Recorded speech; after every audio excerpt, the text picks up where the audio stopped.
Hello, everyone, and welcome to Carnegie Europe's event on how the EU can become a global defense actor. My name is Sophia Besch. I'm very much looking forward to our discussion today. We have three excellent speakers to tackle this subject. I'm going to introduce them in a bit more detail in a little while, but we are joined by Raluca Csernatoni from Carnegie, Antonio Missiroli, who's today at the University of Leiden, and Diego Ojeda from the European Commission. Now, in our discussion today, we plan on doing a few things.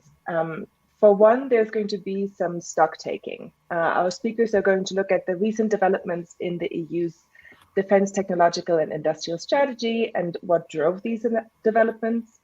But we also want to look ahead at likely future trajectories of the EU's activism in the realm of defense research and innovation. And I want to touch particularly on questions related to dual use and emerging technologies, strategic autonomy, of course, as well as the governance and democratic scrutiny of recent initiatives.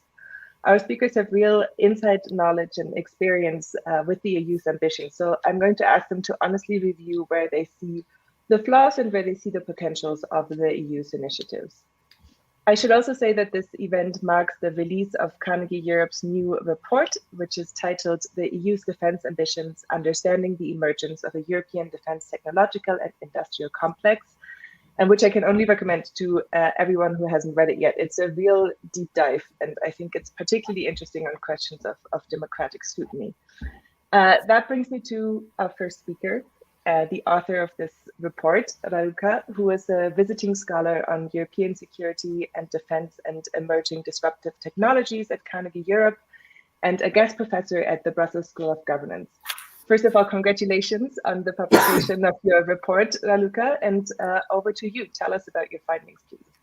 Thank you very much, Sophia, and good morning to you. And because you are joining us from the States, Ben, and good morning, of course, to everyone that is joining as well from the US or other places from the world, but also good afternoon to everyone. And first, let me thank my fellow panelists and also the audience for joining us today for the discussion and for tuning in this afternoon. I will start with some words actually from High Representative Vice President Joseph Borrell, and these were said this week under the conference of the European Defence Agency, and these words are quite interesting, and they will serve as a sort of a trigger for today's discussion and my presentation. And he said that defense innovation or defense irrelevance is the choice to make for Europe. So I think that these words are quite interesting because in my presentation today, I think that these words will guide and will serve as a springboard also to reflect on recent EU efforts to boost defense technological and industrial research and development in Europe. So as you mentioned, first I will try to zoom in on some key takeaways from my latest report that I wrote for Carnegie Europe, and also then try to unpack some of the reasons behind an EU level and increased defense activism, and why, for instance, more Europe is seen to be an essential ingredient to successfully deliver on the promise of fostering this European defense innovation that I mentioned before. Third, and as a final point, I will look at the harder democratic governance questions concerning the EU's move forward with security and defense industrial integration, and also in becoming a credible and, what I say, also a more democratically legitimate defense actor. So let me start by saying a few words about the report, which, as you said, Sophia, provides a sort of a deep dive into how EU-level defense research and industrial programs emerged. The report pays special attention to a long history, actually, of close cooperation between EU institutional structures and the European defense industry, as well as interest and lobby groups, as well as high-level advisory and expert groups created by the European Commission, which have made possible more cooperation when it comes to research and development issues. In the report, I argue that this close cooperation has allowed for the rise of a so-called European defense technological and industrial complex, hence my subtitle of the report. The report also explores the EU's policy efforts to promote dual use and defense technological and research and innovation. And here I would like to hear potentially insights from Dr. Missiroli on this front, because this is a very active area nowadays when it comes to pushing for technological innovation. These fields, both dual use and defense technological and research innovation, are seen as strategic areas for EU-level intervention, and also for promoting synergies between civil, defense, digital, and space initiatives, and also for funding programs for research and innovation. I would say that such efforts are owed to both EU's and member states' willingness to make Europe a stronger security and defense actor on the global stage, hence the question for this event. But at the same time, high-level European political, policy, and industrial players have realized that competitiveness, for instance, in cutting-edge and critical technological areas, also determine Europe's international influence and strategic autonomy and technological sovereignty. Of course, examples of the EU's expanded ambitions in security and defense include the typical, examples such as the launch of the European Defence Fund, the European Defence Fund, the EDF and its precursor programs, the Preparatory Action for Defence Research, the PADR, and the European Defence Industrial Development Programme, the EDIDP. Of course, also the recent creation of the Director General for Defence Industry and Space, DG DEFI, within the Commission. So with the European Defence Fund launched under the EU's current multi-annual financial framework, and with defence research and development projects already being financed under the EDF's precursor programs, I mentioned them before, the PADR and the EDIDP, it is for the very first time that we see EU money used for defense military purposes, even though, for instance, this has been traditionally prohibited under the EU treaties. But the justification is that the fund is an industrial program and not a military one. Yet I would say that all of these initiatives will have undeniable consequences for the EU's political identity and its transformation into a defense actor. Again, this brings me to my second point and related to EU-led defense policy activism on research and industrial matters. I would say that this activism has been made possible by urgent calls from EU policymakers and, again, a handful of political leaders and from big member states and key European defense industrial players.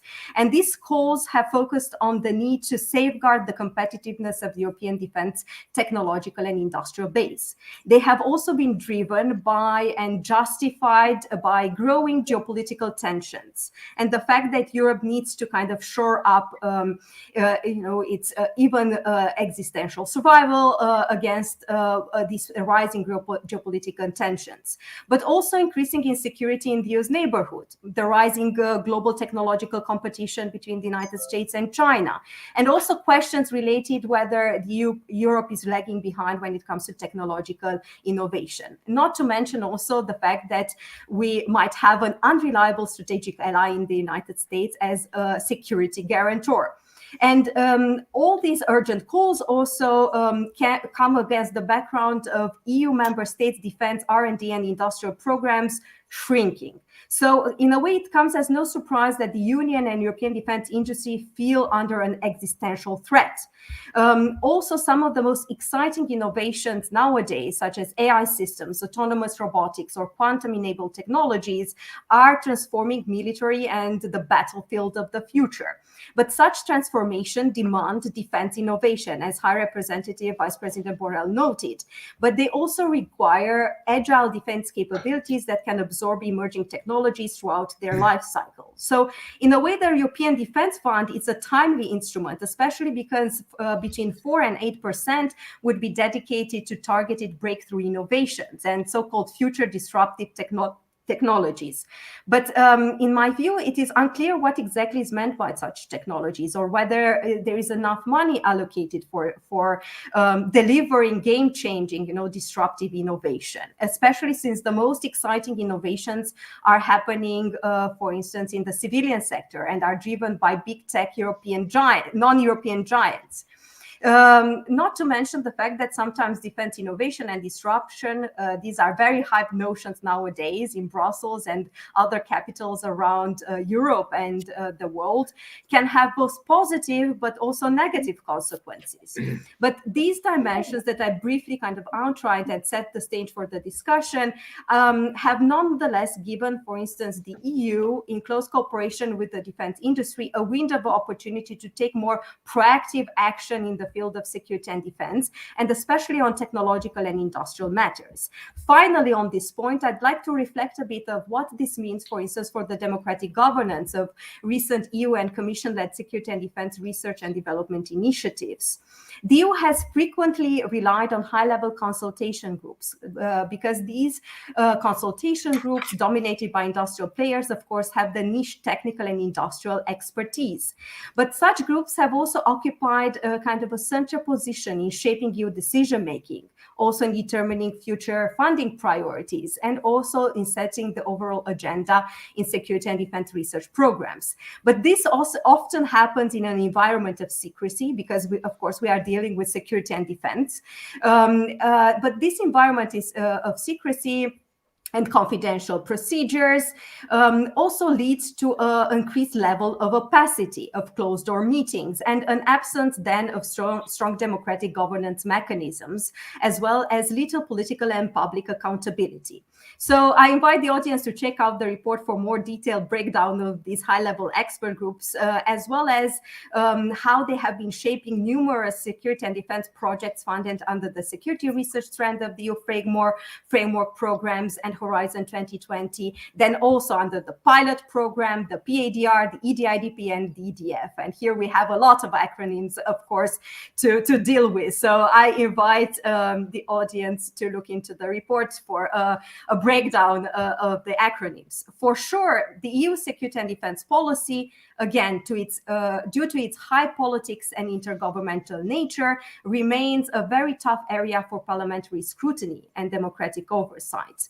At the same time, when it comes to recent EU-led capability building initiatives, the overwhelming concentration of defense technological and technocratic expertise within interest and advisory groups, again, including high-level public-private networks, I say it's a significant obstacle for meaningful democratic oversight and parliamentary scrutiny. This has led to the perception that the EU's goals in defense are progressively designed by the European defense industry for the defense industry, and especially for big member states, national champions. For instance, research has shown that the EDF has very short deadlines for the project goals, and because of the complexity of these programs, they privilege consolidated defense market players, which have also had an active role in the previously mentioned high-level groups, advisory groups. So such big industrial players can use their already established networks and tech know-how to build partnership, and this, of course, could be at the disadvantage of newer players or smaller ones. This also raises fundamental questions about the EDF's promise of being this cross-border collaborative initiative, and also related to matters of inclusiveness. So far, little attention has also been paid to democratic accountability and parliamentary oversight of EU defense initiatives. But I think that this is an important question to be asked, and also an important issue to be addressed. That is, if the goal is to have greater transparency, legitimacy, and public debate about this process. So without a systematic coordination between member states, the European Commission, the European Parliament, and national parliaments, the European defense market and industrial integration, I would say, risks remaining a very obscure, opaque process driven by tech experts, run by technocrats, and dominated by big industry and big member state interests. So to conclude, I'd like to put the situation further into perspective. It is, I would say, unthinkable to continue deep integration in this field without a greater role, for instance, given to the European Parliament, national legislative bodies, and to a more substantive public debate over the way the European defense integration is headed. So I would say also that asking and answering the big democracy questions is not meant to discourage again, the ambitious agenda about making the EU a more credible and stronger defense actor. Asking these questions, on the contrary, would help the European Union address some legitimacy gaps and also an uneven representation of interests and perspectives, but also make the process more accountable to European citizens. And this would make also the European defense industrial integration process more open, as well as would provide more ownership of the process when it comes to the broader public. So to conclude, once again, to protect its identity as a power that also strives for democracy and peace, both at home and abroad, the EU will need to become more inclusive and transparent when it comes to the field of defense. Thank you very much, Sophia. I'm looking forward to the discussion later on. Thank you very much, Raluca, for giving us first a little overview on what we're actually talking about here and contextualizing, I think, the EU's activism in what is happening broadly and globally in this space. But also, really thank you for this quite urgent appeal for democratic scrutiny at the end. I'm already very intrigued as to what our other speakers are going to have to say about that. Let me just put a little note in here that to all our viewers, if you want to ask questions, we can already collect them. You can ask them on the YouTube channel, you can ask them via Twitter, and you can also ask them on the Facebook profile of this event. We will get to a Q&A session towards the end. But before we do that, next I'm going to turn to Antonio Missiroli, who's now Associate Senior Policy Fellow for Emerging Security Threats at the Institute of Security and Global Affairs with the University of Leiden, but who, of course, previously was NATO Assistant Secretary General responsible for emerging security challenges, and before that, Director of the EUISS. So, Antonio, you really have a unique perspective on Europe's efforts in this space of emerging threats and new technologies, both within NATO and the EU. So I'm going to ask you where you see flaws, where you see potential for the EU to play a greater role, and perhaps also to react to this report that is on the table. Antonio. Yes, thank you, Sophia. Good afternoon or good morning to everybody who is connected. Let me first thank the Carnegie Europe for this opportunity, which I think is the second best option that we could have for discussing the paper presented by Raluca. It would have been better to be in the same room and in person, in the flesh. But I think we have to adapt to circumstances and make the most of that. And I would also like to thank Raluca for her report, which I read with a lot of interest, taking a lot of notes. I have to say that even my ego was somehow satisfied because I am quoted directly for the role that I very modestly played as a sort of rapporteur for the group of personalities on defense research. I will divide my consideration into two parts. One is a sort of general take and assessment on the report and the situation as such. And I would like to congratulate Raluca for the great analytical and research work that she has put into the paper. And the second part will be more playing the devil's advocate, so to speak. So let me say up front that I will not share necessarily what I'm going to say, but I want to play this role in order also to offer Diego the opportunity to address the picture and respond to some of the issues or the criticism that I may raise in my consideration. So without further ado, first of all, let me say something about the big picture, at least as I have seen it taking shape over the past few years. It is a typical case of on the one hand and on the other hand. On the one hand, if I may paraphrase and to some extent misquote the first man on the moon, Neil Armstrong, I would say that what has happened over the past few years has been a giant leap for the European Union, but still a small step when it comes to joint European efforts on security and defense. On the one hand, of course, we have to consider that still a few years ago, the very idea that the EU budget could be engaged in funding defense-related research was a taboo.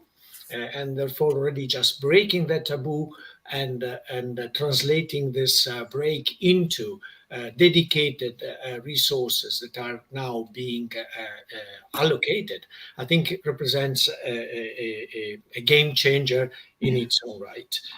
I would say also that despite the delays that the pandemic inevitably has provoked, I mean, we are trying to keep pace with what was promised and launched a few years ago. And I strongly hope that, especially over the next few months, the whole momentum that was at the source of all this will pick up speed again and bring some at least initial tentative results sooner rather than later.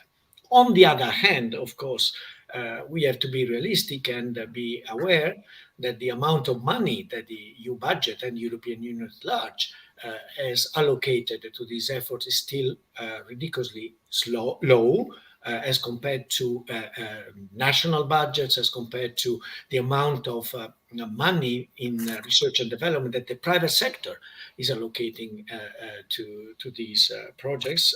And I think that is just an empirical consideration.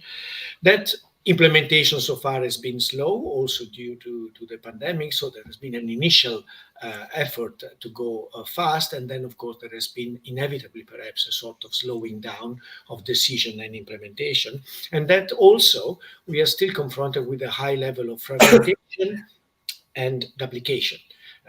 My understanding, and Diego will certainly say something about this, is that these initial constraints are being addressed, but certainly we have to be aware that fragmentation still exists. Incidentally, also DDA has its own progress, not just the Commission, not just the DDF or the EDI-DP, and therefore also how to bring a coherence and generate synergies and effectiveness remains a challenge. There is also a tendency that is typical of multinational defense programs to spread small resources thin and therefore to fund too many things at the same time without concentrating resources on those who can make a difference.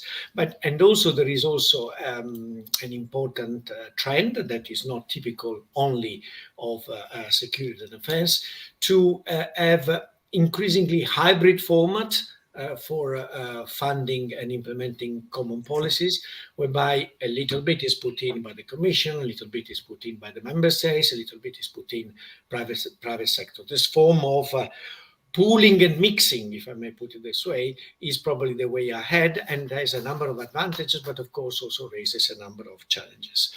The fact is that the very nature of defense technology and defense technology research is that insofar as it is related to high-tech weaponry, in particular strategic weapons, it is being carried out mainly by 4 states worldwide, starting with the United States, Russia, and China.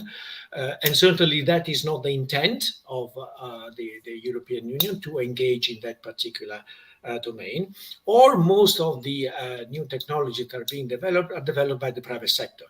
There has been a sort of reverse vector as compared to recent history when research and development in the military sector led then to civilian spin-off. Just think of radar technology, sonar technology, nuclear energy, jet engines. They were first developed in the military, even in war, if you like, and then they were also translated into civilian capabilities and assets.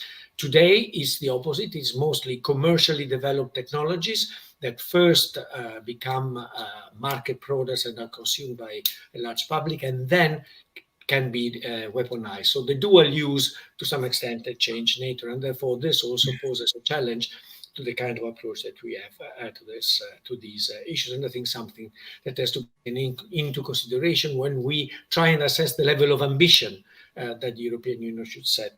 Which leads me to the slightly more critical part. As I said, I do not necessarily share what I'm going to say, or at least not entirely, but I think that these issues have to be raised. First of all, the very notion of the EU as a global actor in defense technology. Well, if we look at the resources, of course, there still is a long and winding road to go through in order to live up to that kind of ambition and expectation. Also, the European Union as such will probably never own the end products that may be generated by those technologies. In other words, the implementation and the so-called uptake of the know-how that can be developed through this program will not be part of common assets and capabilities owned as such by the European Union. Yes, intellectual property rights to some extent, yes, but it will not go beyond that. So we shouldn't consider the EU as like a state actor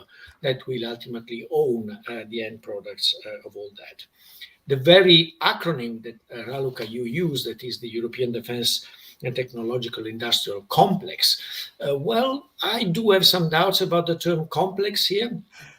Because, as you may remember, I mean, the first reference is Dwight Eisenhower and the way in which he mentioned the industrial military complex in the United States in the 1950s. First of all, that people tend to ignore that. It was a critical definition by Eisenhower. Eisenhower was criticizing the complex. But I think that in the case of the kind of conglomerate of interest and players that you described, maybe the term compound could be a little bit more appropriate. Incidentally, would have the advantage of not forcing you to change the acronym.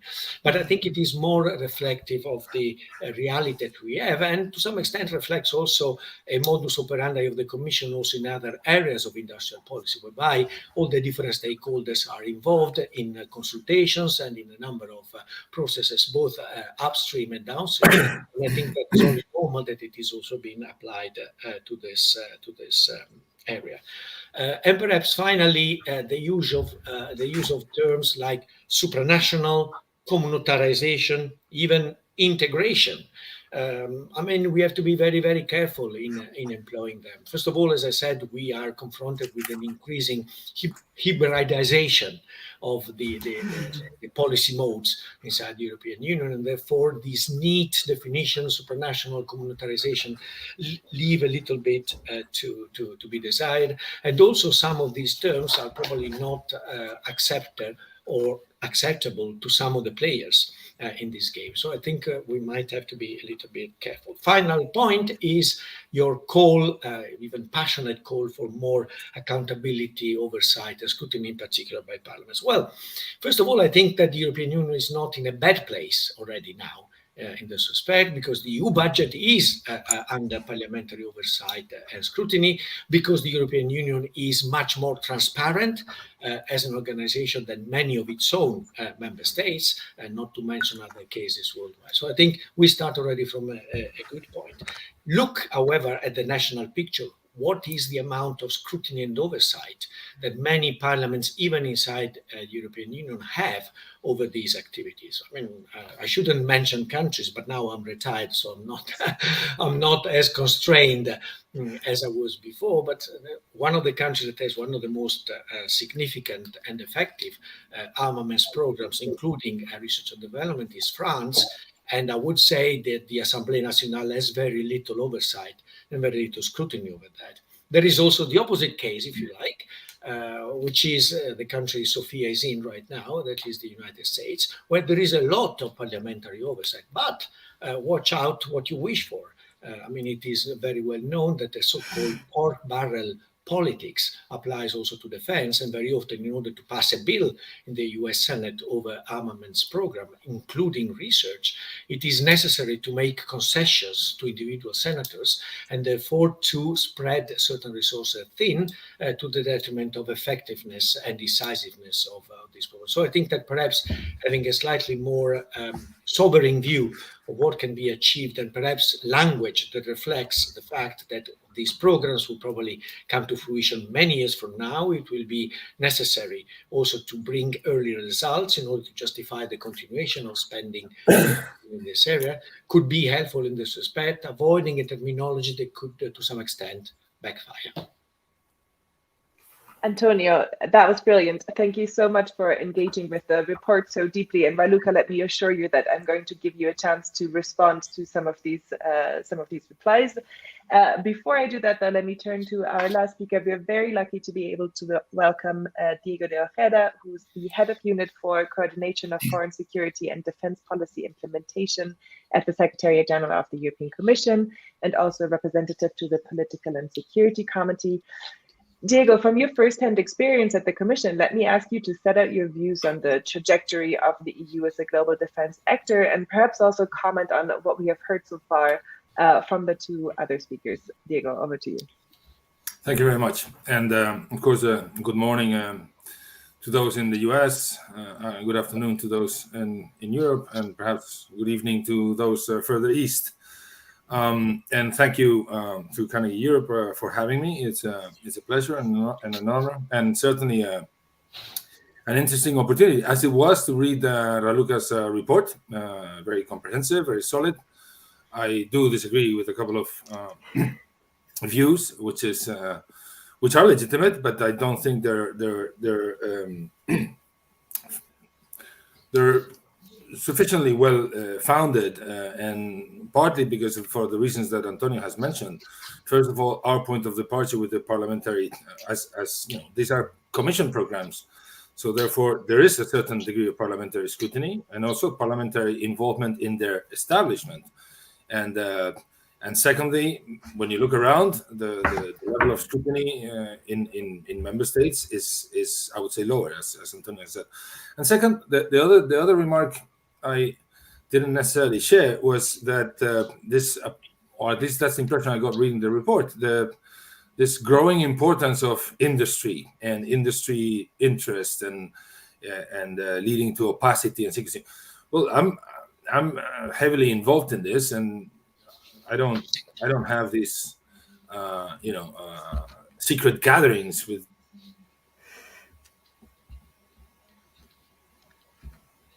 Oh, I think we might have a connection problem from Diego. Raluca, Antonio, can you hear Diego? No, fortunately not. Okay. If we don't, I mean, I might give you, Raluca, a chance to respond while we wait for Diego to join us again. So, first of all, let me. Oh, here we are. Great. I think you're back, Mr. De Ojeda. Perfect. I'm sorry for that. I thought the whole connection was off, but obviously was only mine. Perhaps this was when I was about to mention the lobbies, right? Yes. You were speaking of secret gatherings, and then we lost you. There was a technological intervention there. Exactly. Well, anyway, so I won't talk about the lobbies anymore. But what I would say is that the defense dimension of the EU was there from the outset. It was in the minds of the founding fathers of Europe. And so we had the Communauté Européenne de Défense launched in 1952, which failed due to a ratification issue. But it's not like industry is pushing so that the EU does this. It's a defense dimension as part of a political project and certainly of a common foreign and security policy. And it is the policymakers and the politicians in member states, democratically elected politicians in member states that are behind the common drive towards developing this defense dimension further, so the EU can become a global actor. Of course, Sophia, you mentioned at the beginning, what is the potential and what are the flaws? Well, potential, the sky is the limit. But currently, the consensus is that the EU does not want to and is not taking any steps to become a military organization. In other words, we're not venturing into collective defense. And in other words, we're not aiming to replace NATO in any way. NATO is and will remain the backbone of European security, at least for those member states, 21, which are members of NATO, but also to a number of others that are closely associated to NATO. And so far, so good. Nobody's trying to change that in any way, even less now. So the potential, it remains to be determined, but at least in some areas, we know where we want to go. And after Kabul, if we needed any further proof, we got a very clear reminder of the limitations of our foreign action.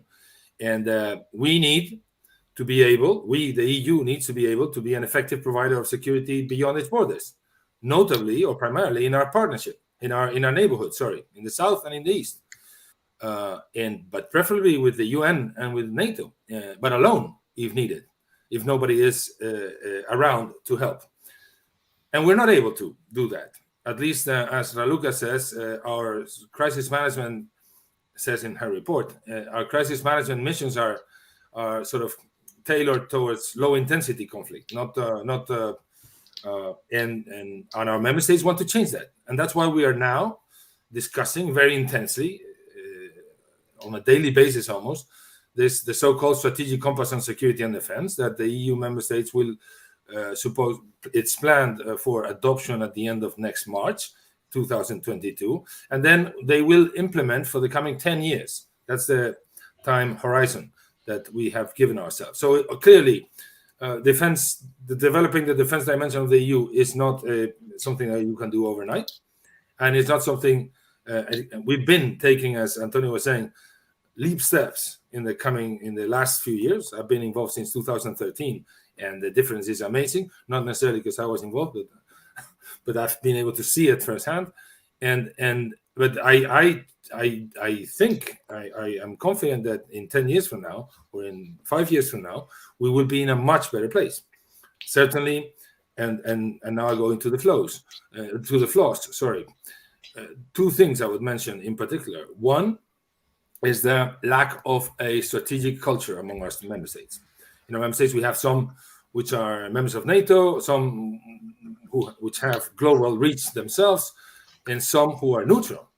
So we need to agree among ourselves, when are we going to intervene, how are we going to intervene, and with what objectives. And so far we have a certain consensus on those areas, but we need to be much more precise. And the second one is political will, of course. And political will in a system, which is our decision-making system, that is by unanimity, where therefore disagreements or divergences of views are magnified because member states can be tempted to use the veto power. And that, of course, has a draining effect on our effectiveness. But in the context of this compass, we are thinking of options such as coalitions of the willing internally in the EU, etc., etc. But all of that is for member states to agree in March. I don't know how much time I have left, and Raluca mentioned a lot of the instruments that the Commission is managing, so I'm not going to repeat all of that. I would just mention that, for instance, when it comes to defense capability development, that is to say, incentivizing the joint production of defense weapons, let's say, to be very simplistic, by member states. 2 years ago, we spent 250 million. Last year, we spent 250 million. This year, we're going to spend 1.2 billion. This year, I mean 2021. And in 2022, we're going to spend another billion. So you can see the jump between 200, 300 to beyond 1 billion. That is significant in itself. And it's easier said than done, particularly for the Commission, this new DG DEFIS that Raluca mentioned, that has to manage all of this. And this is not potatoes or trade quotas on which the Commission is an expert. These areas that are fairly complex and fairly new for the Commission. So we really need to get it right. And the same goes for military mobility. This year meaning 2022, we will start spending money in infrastructure projects to allow dual use, military use of civilian infrastructures throughout Europe. This we have never done. So it's things that we need to be very careful to get them right. And in addition, and I will use 1-2 more minutes on the technological issue specifically. Raluca mentions in her report, and she goes back, I think, to 2001 or something, texts that already spoke about the necessity or the need to develop the technological dimension. But in the EU, and Antonio was mentioning, reminding us all, it was only civilian.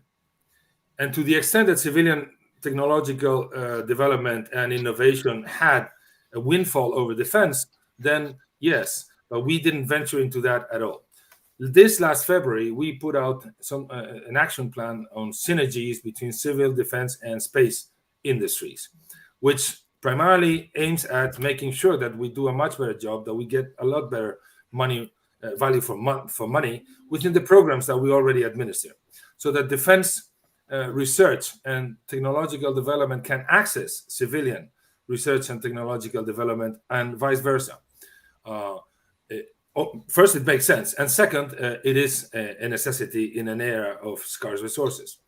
But beyond this action plan that we put out in February and that we're already implementing very actively, I mean, I have in my desk 2 reports already from different from a couple of these actions, and several other items that were mentioned are in the Commission work program for next year. But beyond this action plan, we are putting out to member states, hopefully in February, a roadmap on technologies that are vital for or critical for security and defense. Now, I cannot speak much about this because it's not yet done, but the idea is to ensure or to facilitate a European cooperative framework for the development of defense applications of the future on the basis of technological research that is being undertaken today.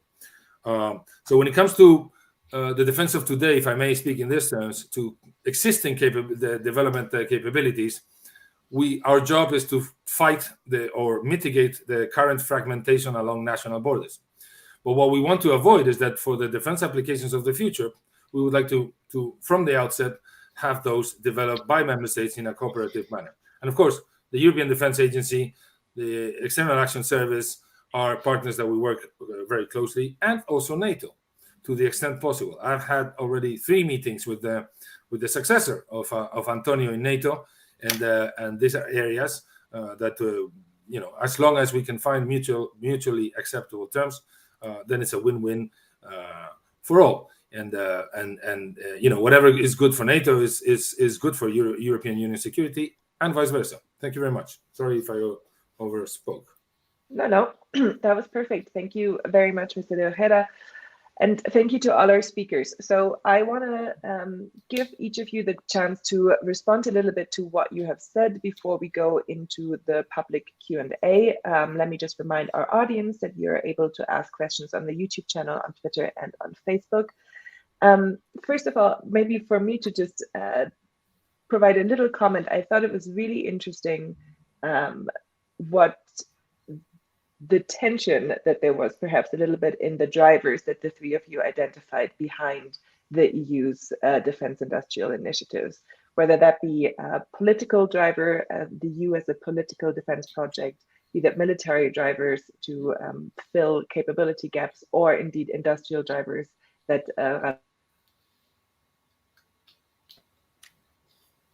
Yes, I think we lost Sophia here. Maybe I can take up her role as moderating this. Apparently the connection is not very good today. So I think that the industrial drivers was the last point that Sophia mentioned in this. And maybe I can take the opportunity to react to some of the comments, and then we pass over a bit to the audience and see whether there are questions from there. So I'll take on the role of the moderator, if you don't mind, until Sophia joins us again. Okay, thank you so much for the reactions to the report, and for engaging with the report in the first place. I noted down a couple of words, first from Dr. Missiroli, and one was the compound dimension, and the way in which, for instance, this level of hybridization has happened, and whether indeed the metaphor of the complex, or the concept of the complex, is the best way to understand what's happening nowadays. And indeed, in the report, I use this notion more as a polemical, angle to try to understand and unpack, the industrial integration processes. Again, this is more my academic hat on here, so excuse my academic hat when using some of these concepts. But I see that Sophia has joined us again, so I will pass the floor to you as well, or you Yes, my apologies. My apologies. My internet connection seems to be unstable. Right. Let me just, actually, I wanted to go to you, Raluca, and give you the chance to react to the argument on parliamentary scrutiny. So I thought it was really interesting what Antonio pointed out, this idea of, on the one hand, do we have enough scrutiny already through the European Parliament? On the other hand, be careful what you wish for. Do we even want more scrutiny? Look at national scrutiny of defense industrial programs in EU member states. So maybe just for you to react to that very briefly, if you want. Sure. Just to tease a new publication that will come up actually next week or in the next 2 weeks is exactly looking at the role of national parliaments in security and defense, in which together with a co-author, we try to unpack, for instance, the role of parliaments, again, to provide scrutiny, the lack of expertise, and also sometimes willingness from national parliaments to be more involved in security and defense. But also we propose some ways ahead, and some potential suggestions, especially when it comes to more interparliamentary cooperation between national legislative bodies within the European Union and as well as with the European Parliament. For the role of the European Parliament, another Carnegie Europe article kind of zooms into what are the power limitations or scrutiny limitations, but also the potentials for the European Parliament to take a more proactive role when it comes to providing this scrutiny or oversight. Of course, the European Parliament, and I think Mr. Ojeda also mentioned that, under the Lex Generalis or the treaty as a co-legislator, has a very important role to play here, but also under the Lex Specialis, which is the regulation of the EDF. Again, they have a role to play here. I think that the role that the European Parliament can also contribute more on is exactly in looking whether these initiatives like the European Defence Fund really bring added value for research and development, technological research and development, and also to provide more European ownership of the EDF. There are, of course, some suggestions from other experts that the Subcommittee on Security and Defense should be upgraded into a full committee. There are lots of questions regarding this, including how, for instance, more coordination and more in-house expertise should be had either in the European Parliament or national parliaments. But again, stay tuned for the new publication. I'm teasing it already now, where we go more in depth into some of the bottlenecks as well when it comes to providing a much more proactive role to national parliaments, and which Dr. Missiroli hinted at. Okay, great. So we're ended on a cliffhanger here, but I appreciate that there might be different views on just how effective the European Parliament is in its scrutiny. I want to turn to Antonio, you perhaps, with a question on technology and emerging disruptive technologies, and perhaps just quite concretely ask you, based on your experience, what do you think, which are the emerging disruptive technological domains that should be priorities within the European Defence Fund funding, and whether you think that the amount of, I think we have allocated something between 4% and 8% within the EDF's budget is sufficient to generate, game-changing innovation in this field, or and perhaps to add on to that, your experience with the NATO, how EU and NATO will work together, because I know that also NATO has created an innovation fund now and is keen to enter this field. Well, money is never enough in these cases. And of course, the private sector is dwarfing efforts that nation states and organizations are putting into this, and we have to be aware of all this. But of course, even a limited amount of money could be spent in one or another way. And of course, first of all, becoming able to make the most of scarce resources is an imperative in this field, which is made more complicated, if you like, by the fact that when it comes in particular to new technological fields, the most effective way ahead is about taking risks. So public funding in particular has to confront the possibility that it invests on a technology that leads nowhere in the end. The idea of having a risk venture venture capital involved, is something that already some EU member states, and not only the United States through the famous DARPA agency, even some EU member states, France, Germany, the Netherlands, Denmark, are already engaged in. That is allocating money also at the risk of not getting the desired results, which in turn could be also an issue in terms of parliamentary scrutiny, because parliaments may not be happy with the fact that some money is to some extent wasted on projects, at least nowhere. But that is the way in which this business of new technology works. What I can say at this stage is that in NATO, probably the main challenge is to try and find areas in which there would be sufficient shared interest by all allies to invest jointly.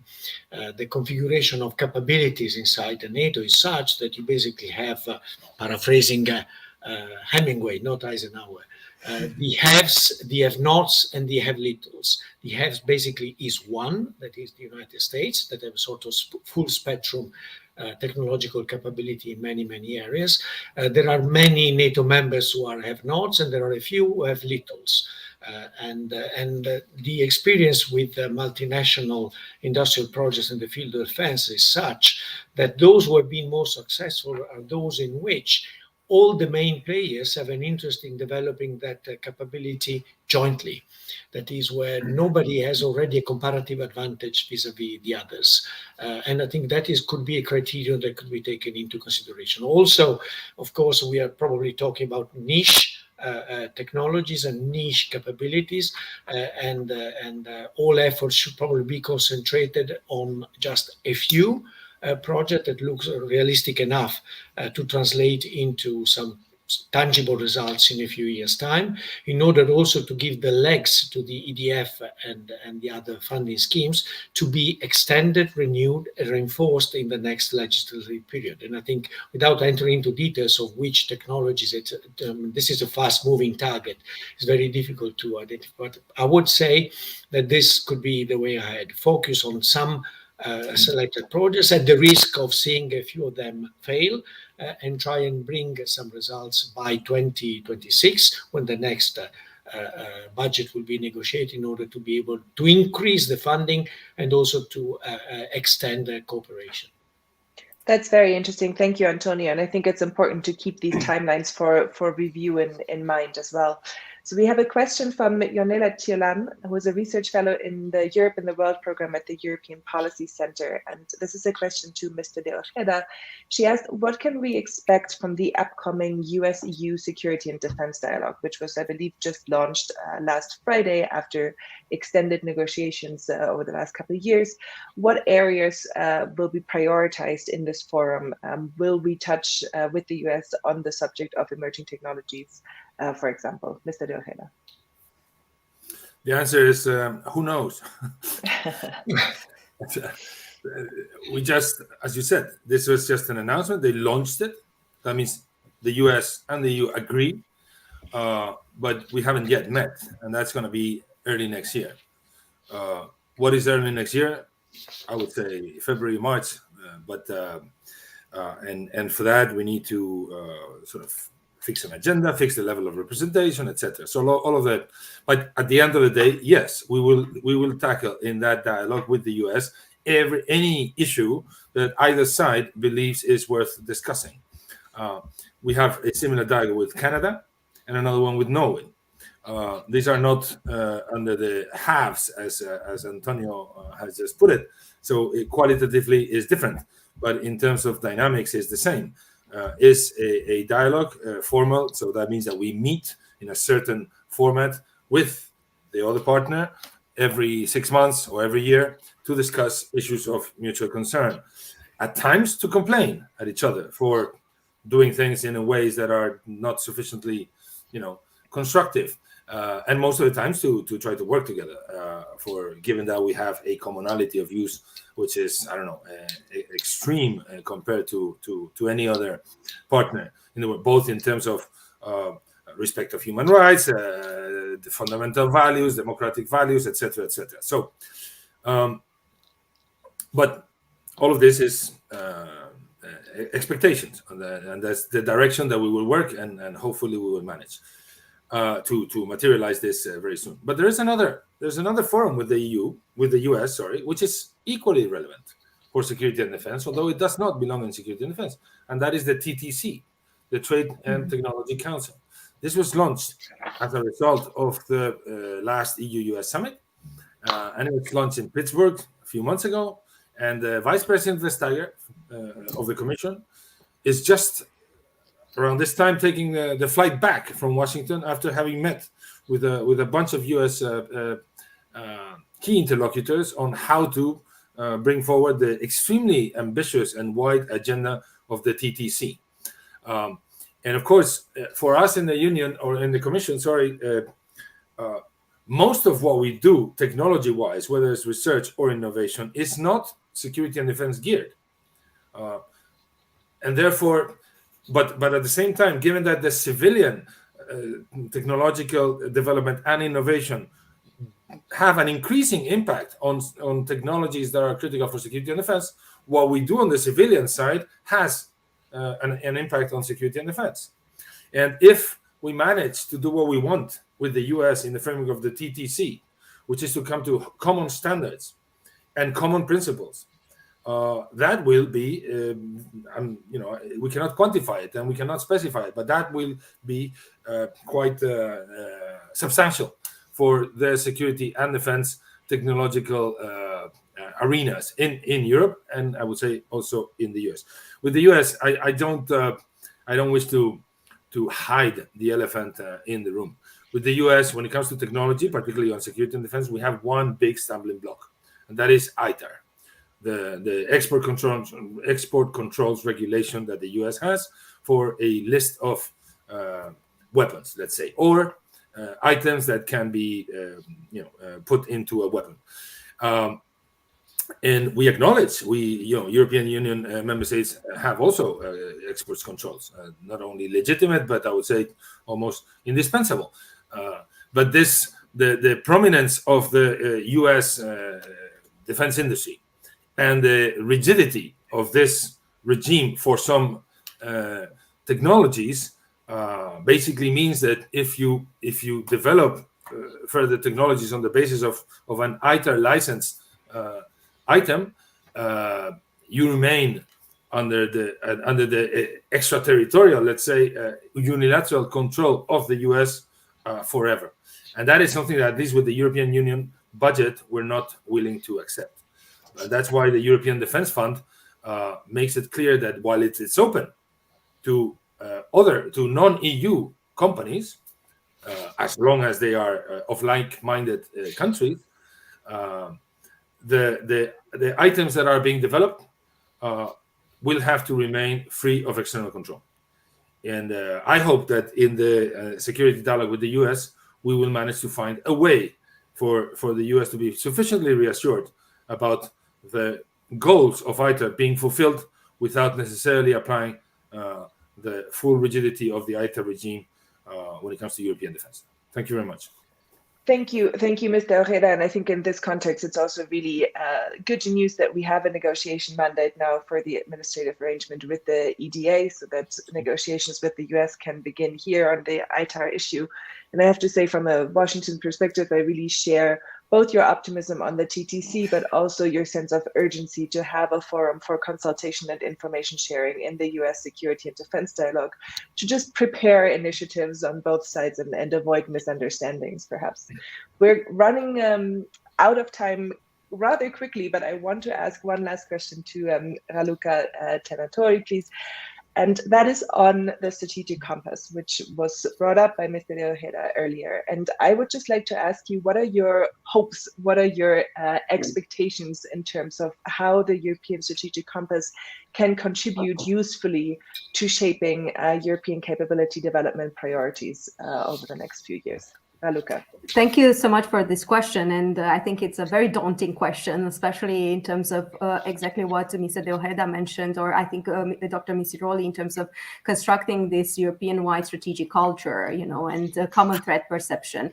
And I think that's the 4 baskets that the strategic compass has in terms of, improving resilience, strategic partnership with allies, in this case also the United States was mentioned, but also the capability development angle. Everything needs to fall into place. And one way to start is to have these common threat perceptions, of course, but also to have more substantive discussions about, the political identity of Europe as a defense actor. And again, without necessarily being, calling passionately for bigger democracy questions, but to actually really engage, into a deeper reflection of where the EU is heading, as well as an international actor, as a global actor. And I think this is also part in forging a strategic vision and having these discussions in the long term. And of course, a focus on the new and emerging technologies is something, in terms of the capability development basket, something that is quite important to think about. And again, connecting the dots between various initiatives. And we heard the TTC, of course, but there are other initiatives when it comes to new and emerging technologies, and promoted by the European Union. So yes, I don't know, it's not a question for me, but for sure, strategic vision, and being optimistic maybe for the future.